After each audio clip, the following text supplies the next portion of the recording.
Today, we're diving into the simple past tense, a powerful tool for sharing stories about events that have already happened. When you want to describe a past event in English, the simple past tense is your best friend. It's straightforward and effective. Let's start by introducing the event. Imagine you want to tell your friends about a fantastic trip you took last summer. You might say, "Last summer, I visited the Grand Canyon." This sentence sets the stage for your story. It tells your audience when and where the event took place, giving them a clear context. Now, let's move on to using the simple past tense to tell the story. You can say, "I hiked along the rim and I took many pictures." Notice how we use the past forms of the verbs hike and take. This is crucial because it clearly indicates that these actions are completed. When you describe what you did, remember to keep your verbs in the past tense. It helps your listeners follow along easily. Next, let's add some details to make the story more engaging.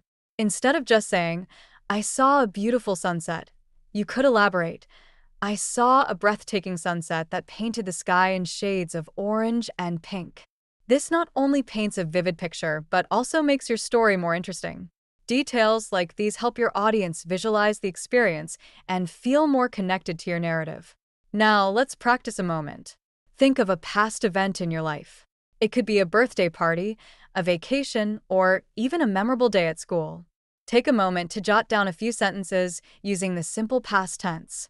Remember to include the main action and some descriptive details. For example, "I celebrated my birthday with my friends, and we played games and ate cake." As we wrap up our story, it's important to conclude effectively.